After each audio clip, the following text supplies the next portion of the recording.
আরেকটা special moment, এটাও আমরা কাইন্ড অফ ইগনোর করে গিয়েছি, বাট ভিতরে ভিতরে তোমরাও আসলে খুঁজে গেছো, আমরাও আসলে জানতাম যে আমরা এটার জন্য কাকে চাচ্ছি।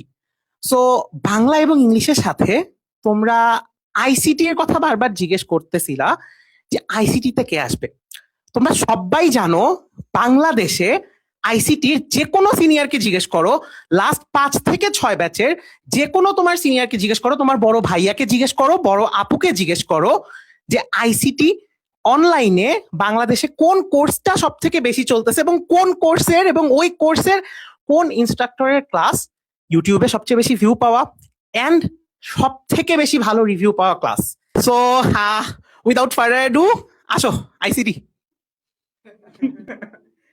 ওকে, হ্যালো এভরিওয়ান, আসসালামু আলাইকুম। সো তোমরা এসএসসির যারা শিক্ষার্থী আছো, তোমরা আমাকে অনেকেই ফিজিক্স টিচার হিসেবে জানো। সো আমি ফিজিক্সের সাথে আইসিটিও পড়াই।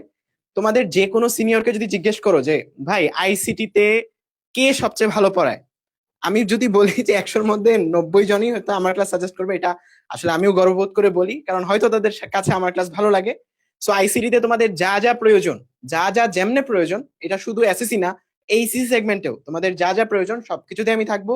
সো আইসিটি নিয়ে তোমাদের কোনো চিন্তাই করতে হবে না। আইসিটি আসলে পরীক্ষা হলে তুমি বসবা, তোমার কানে শুনতে পাবা আসলে আইসিটিতে কি কি আসছে, মানে তোমার প্রশ্নটা তুমি জাস্ট দেখবা, তোমার কানে আসলে উত্তরটা শুনতে পাবা। সো ওইটার দায়িত্বটা আসলে আমার থাকবে।